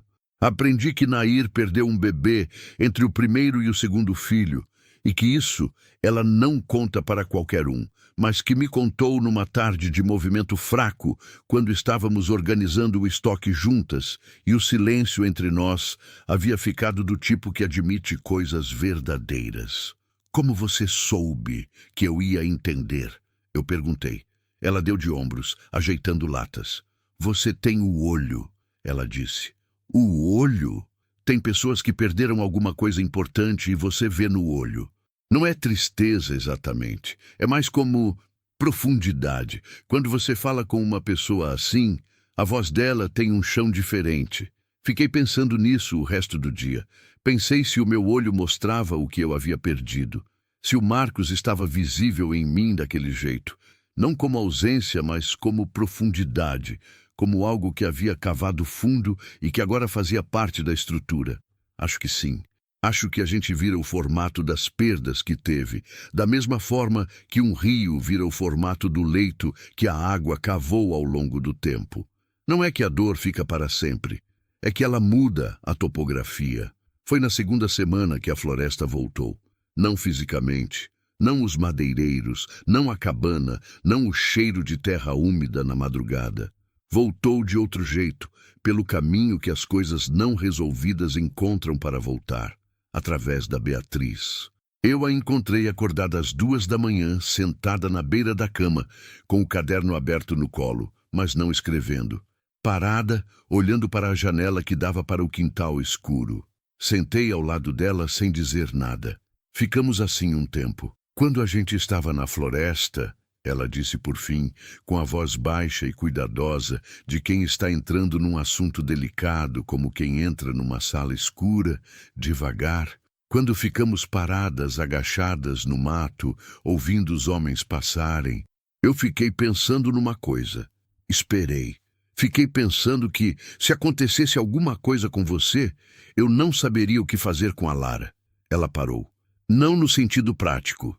Eu sei ligar para a emergência, sei pedir ajuda, mas no outro sentido. No sentido de como você explica para uma criança de 8 anos que perdeu o pai e aí também perdeu a mãe. O silêncio que veio depois daquilo era pesado de um jeito específico. Eu olhei para ela. Via de perfil, o queixo firme que era do Marcos, o nariz que era meu, o cabelo solto que durante o dia ela prendia sempre e que de noite ficava pelos ombros. Via uma menina que havia crescido num salto que a vida dera sem pedir licença, que havia atravessado coisas que eu não havia conseguido protegê-la de atravessar. Você ficou com medo de me perder, eu disse. Fiquei, sem hesitação. Fico sempre. Desde que o pai morreu, fico. Aquilo eu sabia de forma abstrata. Sabia que os filhos de quem perdeu um pai ficam com medo de perder o outro, que é um medo lógico e documentado, e que eu havia lido sobre em algum texto no celular, numa das noites de insônia. Saber de forma abstrata é diferente de ouvir sua filha de 16 anos dizer com voz firme e olhos secos às 2 da manhã. Eu também fico com medo, eu disse. Ela me olhou. De morrer? De não conseguir, de falhar com vocês, de tomar uma decisão errada e pagar um preço que recai em cima de vocês e não de mim. Beatriz ficou quieta, processando. Mas você não faz isso, ela disse por fim. Não sei se é mérito. Às vezes é falta de alternativa. É diferente. Ter alternativa e não usar é uma coisa. Não ter alternativa e continuar é outra. Ela fechou o caderno. O pai costumava dizer isso. Olhei para ela. Quando? Quando eu reclamava de alguma coisa na escola que era difícil. Ele dizia que continuar quando é difícil e você tem escolha de parar é coragem. Mas continuar quando você não tem escolha de parar é outra palavra. Ele nunca me disse qual era a palavra. Você tem alguma ideia? Ela ficou um momento. Amor, ela disse, devagar, como quem está testando o peso da palavra antes de assiná-la. Acho que era amor. Você continua porque ama mais do que cansa. Fiquei olhando para ela. Para essa filha minha de 16 anos, que havia herdado do pai o queixo e o jeito de dormir e a capacidade de dizer a coisa certa, com a simplicidade de quem não sabe que está dizendo a coisa certa. Era essa a palavra, eu disse. Ela assentiu. Ficamos mais um tempo acordadas lado a lado na beirada da cama, ouvindo o quintal escuro, os gatos de Dona Filomena se movendo em algum lugar, a respiração funda da Lara no sono. Depois ela se deitou. Eu fiquei mais um pouco. Mirante do Norte tem uma peculiaridade que descobri na terceira semana. Tem memória longa. Não no sentido nostálgico das cidades que ficaram no passado, no sentido de que as pessoas guardam as histórias umas das outras com um cuidado que as cidades grandes perderam, onde o vizinho do apartamento ao lado pode ser anônimo por anos. Aqui não. Aqui as histórias circulam, se transformam levemente a cada boca, mas circulam, e circulam porque importam. Porque as pessoas precisam de narrativa coletiva da mesma forma que precisam de feira e de posto de saúde. Soube disso quando a história da nossa chegada voltou para mim pela boca de uma cliente da quitanda. Você não é a mulher que veio da estrada velha com as duas meninas? Ela perguntou, pondo o dinheiro do troco na mão com aquela curiosidade direta do interior que não disfarça que é curiosidade. Sou, eu disse. A Conceição ligou para a Nair. Ela disse como quem completa uma equação. A Conceição é prima da minha cunhada. Pausa. Ela disse que você veio da mata de noite com as crianças. Vim. A mulher me olhou com um tipo de respeito que eu não esperava. Não o respeito de pena, não o respeito de condescendência, mas o respeito de reconhecimento. O respeito de quem viu coisa parecida, ou imagina o peso, e não diminui. Minha mãe saiu de uma situação assim há 30 anos, ela disse. Não floresta, mas situação. Fez uma pausa que era o espaço que ela dava para eu entender, sem precisar detalhar. Ela costumava dizer que o mais difícil não era a saída. Era o primeiro lugar que você parava depois e descobria que não sabia quem você era fora do perigo. Não respondi imediatamente, porque aquilo era verdadeiro de um jeito que me pegou no centro. Eu havia saído da floresta, havia chegado aqui, havia conseguido quarto, trabalho, escola para a Lara, documentos para a Beatriz, havia funcionado com a eficiência comprimida de quem está em modo de sobrevivência, mas a mulher tinha razão. Eu ainda não sabia completamente quem eu era fora do perigo. Sabia quem eu era dentro da ameaça, descobrira isso na floresta, no escuro, agachada com as filhas. Sabia quem eu era no luto. Havia aprendido isso nos 8 meses em que o Marcos foi diminuindo e depois nos meses que vieram depois. Mas quem eu era no ordinário, no dia sem crise, sem fuga, sem perda imediata para administrar, ainda estava descobrindo. A descoberta começou de maneira inesperada, com uma horta.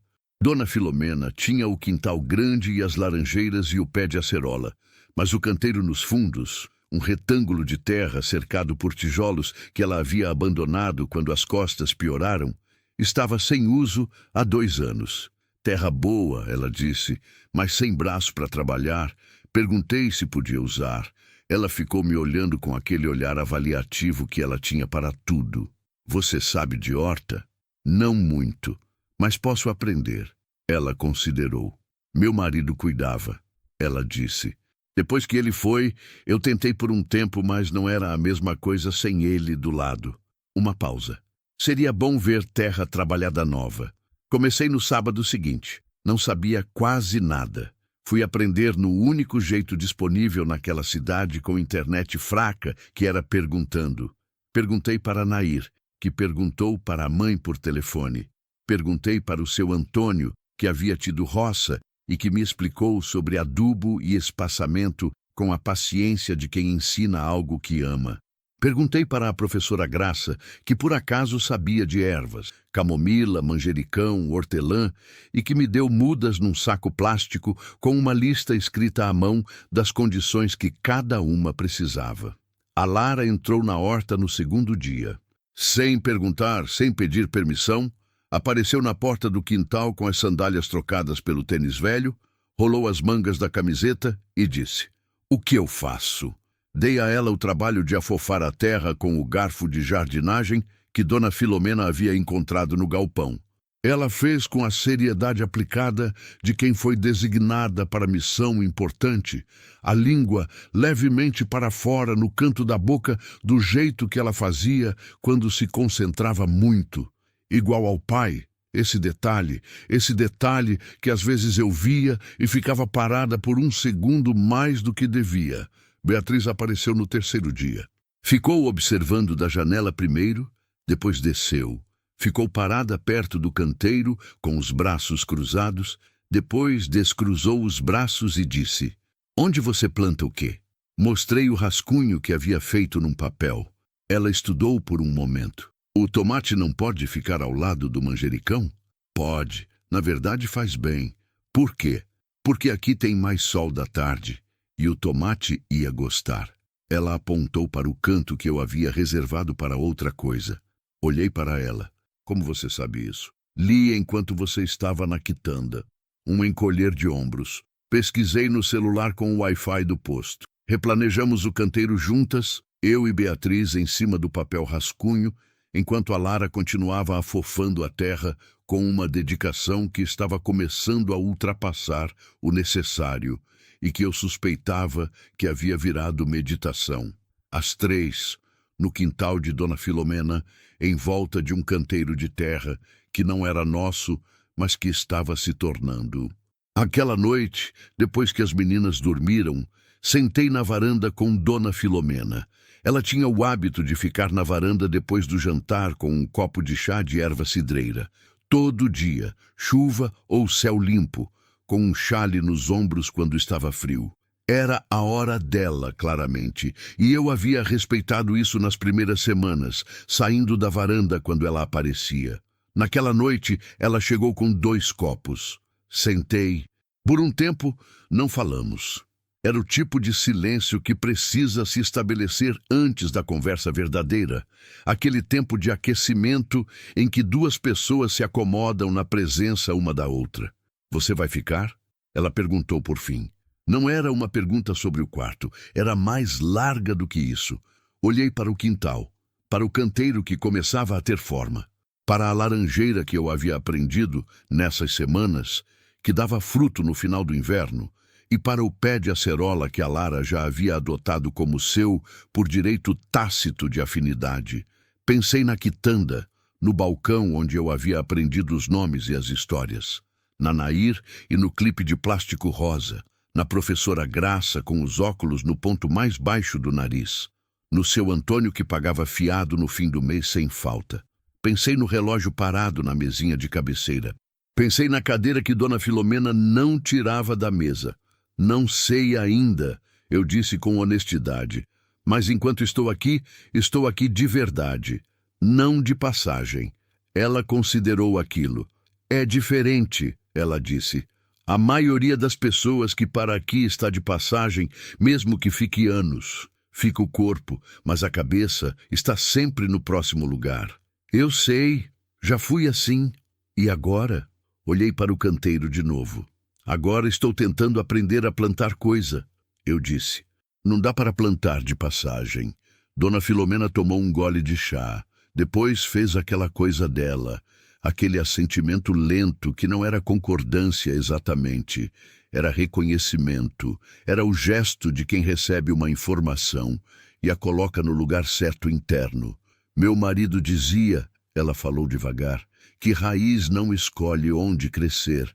Você planta num canto, a raiz vai para onde tem água, para onde tem espaço, para onde o chão deixa. Pausa. Mas para onde vai, vai fundo. Não fica em cima da terra tentando não se sujar. Fiquei ouvindo isso assentar. Raiz que vai fundo. Eu havia passado anos tentando não me sujar, tentando não me aprofundar demais nos lugares, porque aprofundar dói quando arrancam.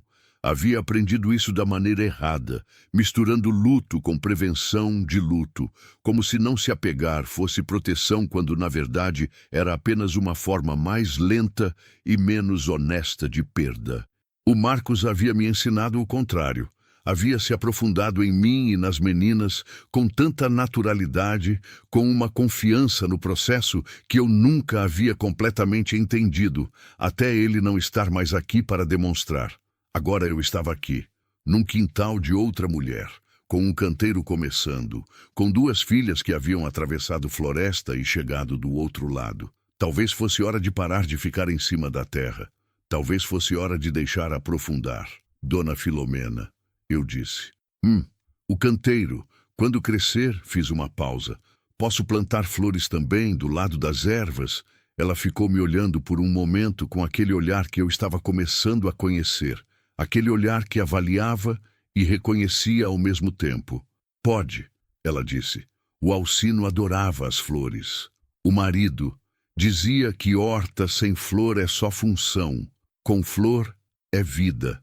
Terminamos o chá em silêncio. A noite estava limpa, aquele tipo de noite de interior sem poluição de luz que mostrava as estrelas com a mesma nitidez que eu havia visto da floresta. Mas dessa vez, de uma varanda, com um chale, com chá na mão, com as filhas dormindo do lado de dentro. Diferente, tudo diferente, e ao mesmo tempo continuando, o mesmo céu, as mesmas estrelas, a mesma mulher debaixo delas. Apenas em lugar diferente, com chão diferente, com raízes que estavam devagar, começando a aprender o novo terreno. Existe uma mentira que o tempo conta para a gente. Ele diz que vai passar, que um dia você vai acordar e não vai doer mais, que a ausência vai virar memória, que o buraco vai fechar. As pessoas repetem isso com boa intenção, como se a dor tivesse prazo de validade, como se luto fosse gripe, coisa que o organismo combate e vence e arquiva. Não é assim.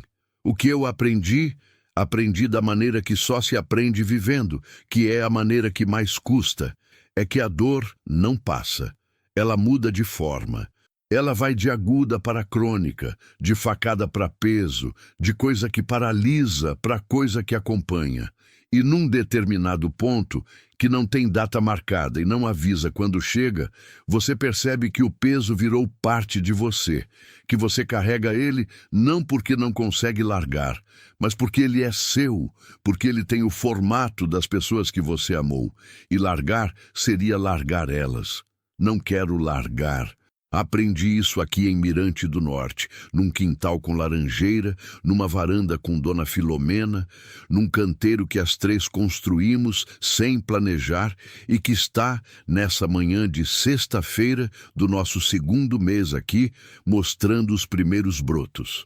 Tomate, manjericão, a hortelã da professora Graça, teimosa e generosa como ela, já extravasando para fora do espaço que designei para ela. E no canto que a Lara escolheu por direito de afinidade, 2 mudas de girassol que o seu Antônio trouxe numa tarde sem ser pedido, envolvidas em jornal molhado, com a instrução verbal de que girassol não tem segredo, só quer sol e água, e que não fiquem enchendo o saco dele com atenção demais. A Lara regou os girassóis todo dia desde então, com uma dedicação que ela não demonstrava nem com o dever de matemática. Esta manhã, quando fui ao quintal antes do café, havia 2 caules verdes finos apontando para cima com a determinação específica das coisas que crescem. Aquela verticalidade sem hesitação, aquele compromisso com a direção sem precisar saber o que tem lá em cima. Fiquei olhando para aqueles dois caules por mais tempo do que era necessário.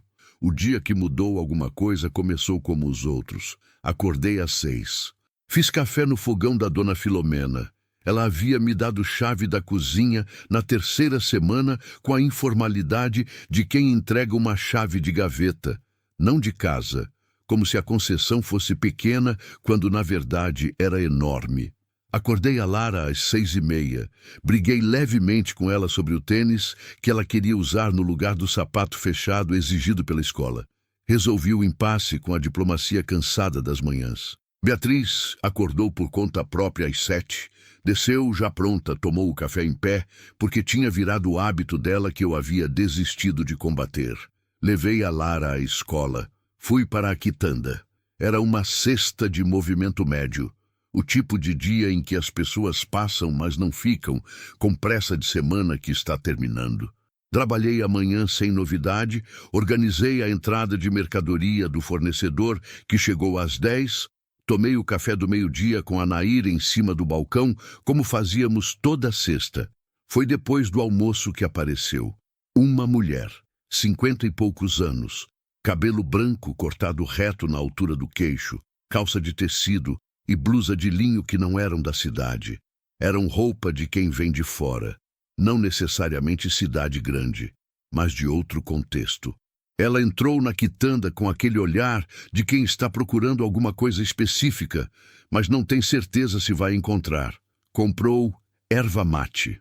Enquanto eu pesava, ela ficou me observando com uma atenção que eu notei, mas não comentei. Você é a que veio da Estrada Velha, ela disse. Não pergunta. Reconheci o tom.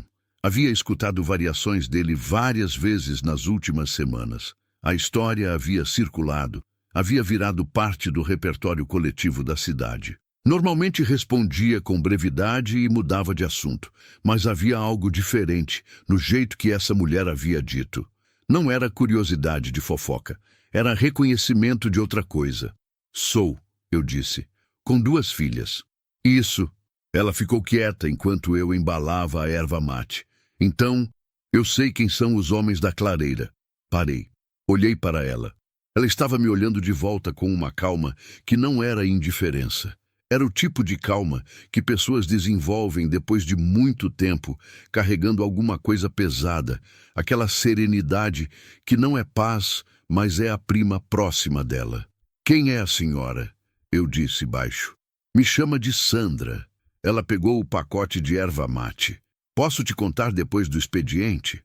Sandra tomou chá na varanda de Dona Filomena às 5h30 da tarde. Beatriz estava dentro estudando. A Lara havia chegado da escola e dormido por 40 minutos, com aquele sono pesado das crianças que gastaram o dia inteiro, e estava agora no quintal, inspecionando os girassóis com a seriedade de botânica que havia adotado recentemente. Sandra olhou para ela por um momento antes de começar. Meu marido trabalhava para eles, ela disse. Não na floresta, na parte administrativa. Documento, propina, registro falso de origem da madeira. Pausou. Eu não sabia no começo. Quando fui descobrindo em pedaços, do jeito que você descobre coisa que não quer descobrir, devagar, com espaço entre os pedaços para convencer a si mesma de que talvez não seja o que parece. Ouvi sem interromper. Quando não dava mais para fingir que não sabia, tentei convencê-lo a sair. Ele dizia que não era simples, que tinha gente grande envolvida, que sair não era só pedir demissão. Ela segurou o copo de chá com as 2 mãos. 3 anos atrás, ele saiu de outro jeito. Infarto. O silêncio que veio depois daquilo era familiar. Eu conhecia aquele silêncio, o silêncio de depois de dizer a palavra infarto com aquele peso específico.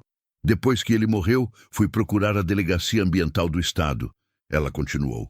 Levei o que sabia, o que havia guardado, documentos que ele não sabia que eu tinha copiado. Fez uma pausa curta. O processo está andando. Devagar, como todas as coisas que dependem de instituição andam. Mas está andando. Olhei para ela. A senhora está me contando isso por quê? Sandra me olhou de volta. porque você e suas filhas ficaram naquela cabana e saíram sem que ninguém soubesse, e isso foi sorte e foi competência sua, disse. Mas se você precisar testemunhar alguma coisa, se alguém da investigação precisar de relato de quem esteve lá e viu, eu quero que você saiba que não vai estar sozinha nisso. Fiquei quieta, processando. Não havia pensado nisso. Em testemunhar, em investigação, em qualquer desdobramento formal do que havia acontecido na floresta. Havia pensado em sair, em chegar, em sobreviver ao imediato. O que havia além do imediato, eu havia deixado para depois. E o depois havia chegado na forma dessa mulher, de cabelo branco cortado reto, que carregava o peso do que o marido havia feito com a serenidade de quem aprendeu a carregar, sem dobrar. Existe risco? Perguntei. Existe. Não vou mentir. Ela foi direta sem ser cruel. Mas o processo está num ponto em que o risco de quem fala está menor do que estava. E eu tenho advogado. E tenho aprendido que silêncio também tem custo. Olhei para o quintal. A Lara estava curvada sobre os girassóis, examinando alguma coisa no caule com atenção científica. O sol da tarde batia no cabelo dela, criando aquele halo de criança que o sol da tarde gosta de criar em cabelo de criança. Pensei na noite na floresta. Na moça agachada na mata com as filhas. Nos caminhões chegando, na pausa dos passos em frente à porta da cabana. Pensei em todas as outras mulheres que talvez tivessem passado por aquela estrada velha e não tivessem chegado aqui para contar. Me dá o contato do seu advogado, eu disse. Sandra tirou um cartão do bolso da calça de tecido, já separado, como se soubesse que eu ia pedir, e colocou na minha mão.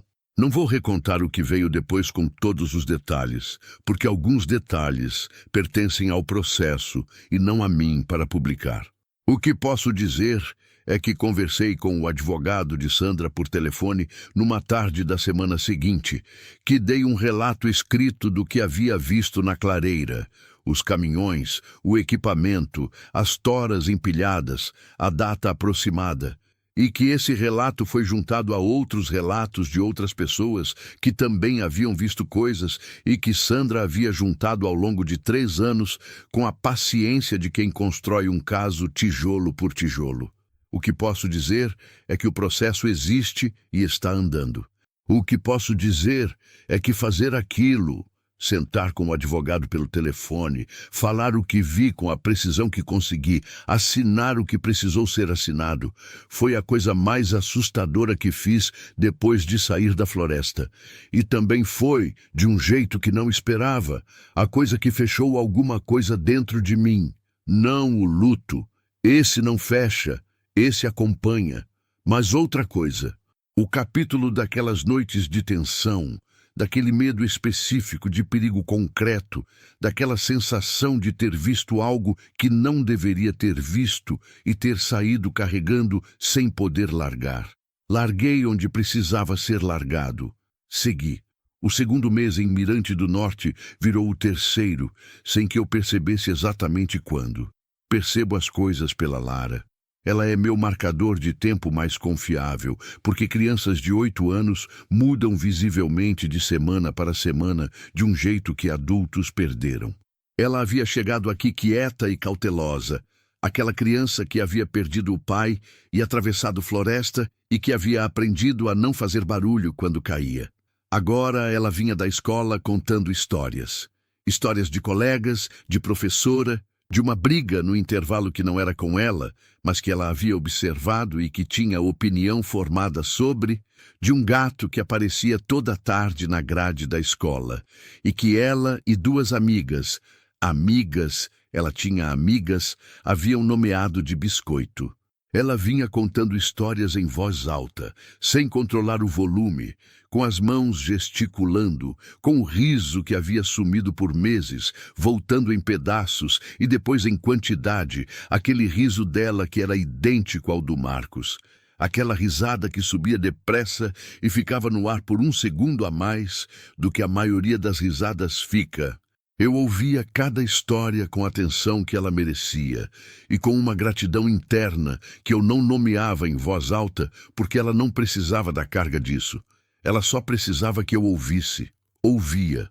Beatriz, por sua vez, havia encontrado o caminho dela de um jeito que não previ.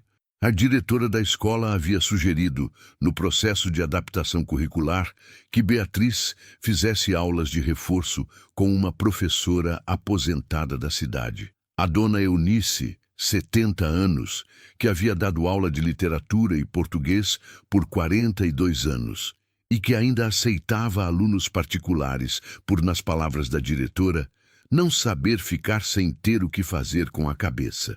Beatriz foi na primeira semana por obrigação. Na segunda semana foi porque queria. Na terceira semana, dona Eunice me ligou para a quitanda. Conseguiu o número através da rede que eu havia aprendido que conectava tudo nessa cidade. E disse, sem preâmbulo, sua filha escreve. Eu sei, eu disse. Não, você não entendeu. Ela escreve. Uma pausa que carregava distinção importante. Eu dei aula por 42 anos. Eu sei a diferença entre aluno que escreve bem e pessoa que tem voz. Sua filha tem voz. Fiquei quieta. Estou trabalhando com ela um texto que ela começou, dona Eunice continuou. Ela não me mostrou por vontade própria. Eu vi no caderno por cima do ombro, quando ela pensava que eu estava olhando para outro lado, e pedi para ler. Ela disse que não era nada. Eu disse que era alguma coisa. O que é o texto? Uma pausa. É sobre o pai dela, sobre a doença. Dona Eunice falou com o cuidado de quem manuseia coisa delicada sem apertar. É muito bom e é muito duro de ler, mas é honesto de um jeito que a maioria dos adultos não consegue ser. Pausa. Achei que você devia saber. Agradeci. Desliguei. Fiquei um momento parada atrás do balcão da quitanda, com a mão ainda no telefone. Beatriz havia escrito sobre o pai. Havia escrito sobre a doença que ela havia testemunhado dos 15 para os 16 anos. Aquele processo que eu havia tentado poupar a ela, de ver de perto, e que eu havia falhado em poupar, porque não havia como poupar, porque algumas coisas não têm proteção suficiente, porque a vida entra pelas frestas, mesmo quando você tapa todas que encontra. Ela havia escrito sobre isso, e era bom. Fui para casa naquela tarde com aquilo assentando em mim. A ideia de que minha filha havia transformado o que viveu em palavra e que palavra era uma forma de continuar, de metabolizar, de fazer com a dor o que a dor pede que você faça com ela. Não guardar, não largar, mas trabalhar, dar forma, deixar virar alguma coisa além de peso. Naquela noite, depois do jantar, chamei Beatriz para a varanda. Ficamos as duas na beirada, as pernas para fora, olhando o quintal que a lua iluminava, com aquela luz branca de lua cheia, que transforma o familiar em algo levemente outro. Dona Eunice me ligou. Eu disse. Beatriz ficou imóvel por um segundo. Depois, eu sabia que ela ia fazer isso. Não está com raiva? Ela pensou. Não. Devagar. Estava com medo que você ficasse... Com o quê? Triste. De ler. Olhei para ela. Sou sua mãe, eu disse. Você pode escrever sobre as coisas difíceis. Você pode sentir as coisas difíceis. Não precisa me proteger do que você sente. Ela ficou quieta. Você sempre tentou nos proteger, ela disse por fim. De tudo. Da doença do pai, de ver ele pior, das contas, da saída da casa. Pausa. Às vezes, eu queria que você não fizesse isso. Queria saber mais do que você deixava. Aquilo chegou de lado, daquele ângulo que não se prevê. Eu pensava que estava fazendo o certo. Eu disse. Era o certo para mim de 8 anos. Ela falou com uma precisão que doeu de admiração. Mas eu tenho 16, e a Lara tem 8 agora, e não tem mais 8 anos dentro dela. Ela tem tudo que viveu até hoje. Fiquei ouvindo aquilo. Você está me dizendo que posso parar de fingir que estou bem quando não estou? Ela me olhou com uma expressão que era ao mesmo tempo paciência e urgência. Estou dizendo que quando você finge, a gente sabe, disse. E fica pior, porque fica dividido. A gente carregando o que sente, mais o esforço de fingir que não percebe que você está fingindo. Uma pausa. É muito peso para 3 pessoas. O silêncio que veio depois daquilo era o tipo que limpa. Pensei no Marcos. Nos 8 meses. Em quantas vezes eu havia saído do quarto dele e ido ao banheiro trancar a porta e chorar depressa antes de voltar com o rosto lavado e a expressão recomposta. Em quantas vezes as meninas haviam me visto voltar com os olhos levemente vermelhos e não dito nada, porque eu não havia dado espaço para dizer. Vou tentar, eu disse. Não prometo que vou conseguir sempre, mas vou tentar. Beatriz assentiu. Depois encostou o ombro no meu, daquele jeito lateral que era dela. Não abraço inteiro, que ela reservava para momentos específicos, mas contato, presença, o jeito adolescente de dizer estou aqui, sem precisar da cerimônia de estou aqui. Ficamos assim um tempo, ombro com ombro, olhando o quintal com lua. Posso ler um dia? Eu disse. O texto, quando você estiver pronta. Uma pausa longa. Quando eu estiver pronta, ela disse. Era o suficiente. No fim do 3º mês, aconteceram 3 coisas. A primeira, os girassóis da Lara abriram. Numa manhã de quinta-feira, ela desceu para o quintal antes do café e ficou parada na beirada do canteiro, sem dizer nada. Fui atrás quando ela demorou a voltar e a encontrei lá, de pijama, descalça na grama molhada de orvalho, olhando para as 2 flores amarelas que haviam aberto durante a noite. Não disse nada. Ela não disse nada.